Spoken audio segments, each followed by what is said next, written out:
To be narrated, the assessor is familiarizing him or herself with the qualification or unit of competency to be accessed. Ensure the assessment site complies with the relevant occupational health and safety requirements and assessment sources are available.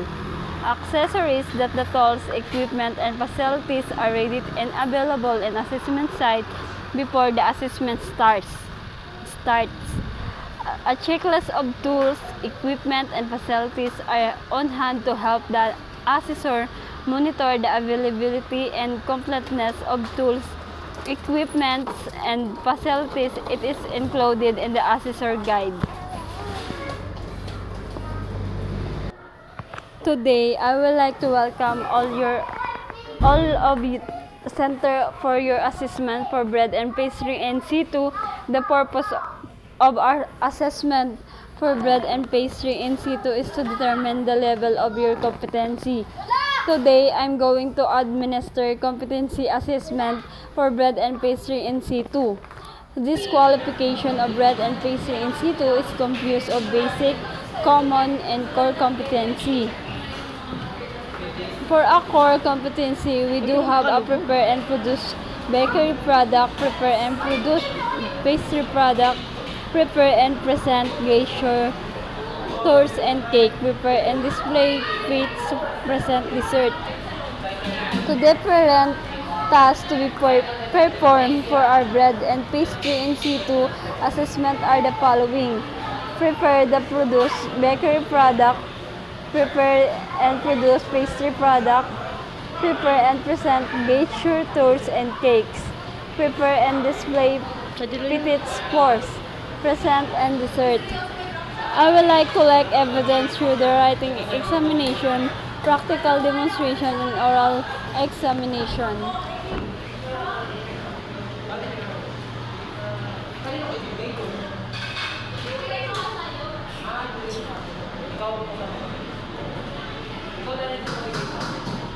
Oy, tama.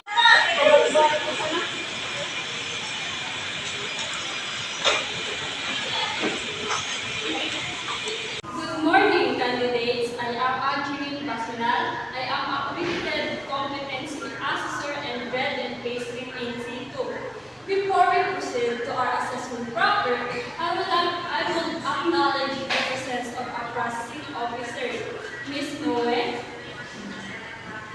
Ms. Alexa Fontillas, our AC manager, and our the representative from the provincial office, Ms. Jessa Angkongan. Good morning, ma'am. We are pleased to be accompanied by your presence today. You don't have all the very good candidate, Ms. Mary Jean Oliveros. May I have your admission slip?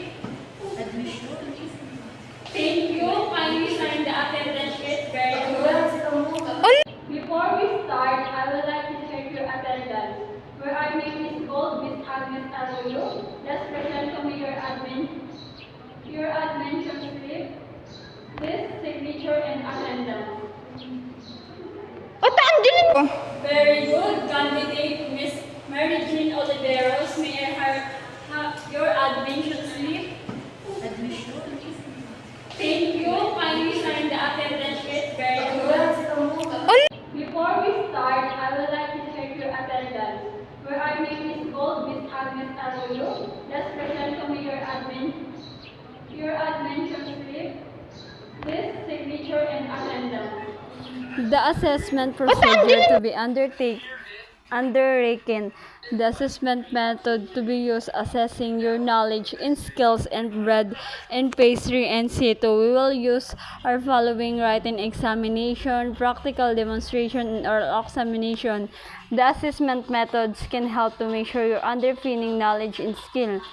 Needs to be considered. For your personal needs, the comfort room will be located outside the assessment room area in case you're hungry or you want to take your meals. Basic food for the canteen located along the hallway near the assessment area. However, the assessment you are not allowed the premises of assessment center. So ever hungry or thirsty, maybe need Please do before entering the assessment area before the assessment may start. Allowable reasonable adjustment. If you have difficulty understanding the given instruction, please do not hesitate to inform me because we are willing to translate it for you to also during the writing examination. If you have a dilemma writing down your answer, don't be shy because we cannot accept your answer verbally. Do's and don'ts. If you have a concern, question, or there's need to clarify matter concerning the assessment, you may raise your hand because I am more than willing to access you. But once the assessment has started, please refrain from asking questions. It is no longer allowed in the same token during the assessment. If you have physical or any form of difficulties, do not hesitate to call my attention so that we can address immediately. Rights and appeal system. In case you have a question regarding the assessment result, you have the right to appeal. You can submit your appeal to TESDA Provincial Office where the assessment center and assessor are accredited. Issuance and validity of certificates. For the issuance of the national certificate, the AC manager shall inform you where you can claim the national certificate within 5 days after the assessment. TESDA is currently implementing the e-certificate system starting from August 28, 2023 until December 31, 2023. They will be running a parallel implementation. You have the option either receive your traditional paper-based national certificate NC of the newly introduced e-certificate. If you have achieved a competent result in your assessment and chose the e-certificate, your national certificate will be the provided email address within 1 day after the assessment.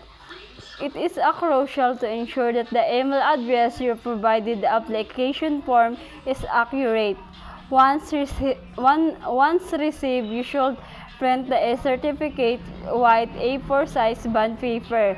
For individuals whose employers or companies required a paper NC, the certified individual must be print their NC COC on a clean A4 size white bond paper.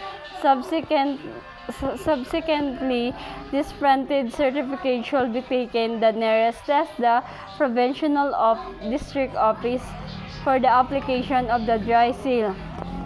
The TESDA POCAC focal will be responsible for verifying the authenticity of the NC-COC before the affixing the dry seal, a service that will be provided free of charge. Starting from January 2024, the paper-based national certificate will no longer be available. As a final reminder, please ensure that the email address and the name provided during the application process are accurate, up-to-date. For paper-based NC instruction, the NC-COC is issued by the provincial office where the assessment took place upon presentation of cards. It has a validity period of 5 years. You may claim your NC-COC 3 working days. It means Saturdays, Sunday, and holidays, not includes. Bring the following upon claim: cards, picture, passport size, white background with color, and with name tag. Give emphasis on this one to avoid complaining when she claim is her NC-COC in the provincial office and 50 pesos. Certification fee. In the NC-COC will be claimed by a representative. Only two kinds of representative may claim the NC-COC if the successful candidate cannot claim it, and they are the TESDA 4 accredited liaison officer and the immediate family member up to 2nd degree. she should bring the following upon claim: your original copy of CARS, especially power of attorney, SPA, or letter of authorization. TESDA. You may ask for a copy of the perceived authorization letter in provincial office. Download on the TESDA website. TESDA.gov.ph. Photocopy of the ID of the certificate worker. Photocopy ID or claimant. When you want to renew your national certificate, you need to bring the following requirements: photocopy of NC2 with original presented certificate employment related to NC. Reassessment procedure. After the assessment and you find not yet competent, don't worry, because we can do the reaccess you anytime at your convenience. In case the assessment of qualification, we have undergo a whole assessment process. If you have found to competent some unit of competency, the reassessment shall focus the unit competency for you to be found competent. Also of your field, consecutive assessment will be advised to undergo refresher course before applying assessment. You have 3 attempts to apply so that you can deem competent. If still not competent after the many attempts, you might be required to take refreshment training. The reassessment will be targeted on areas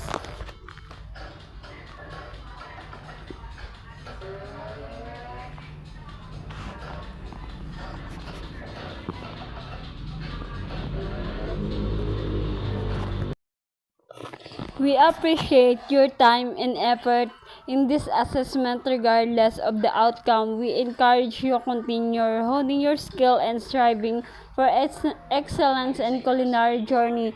Thank you for your participation and we wish you success in your future endeavors.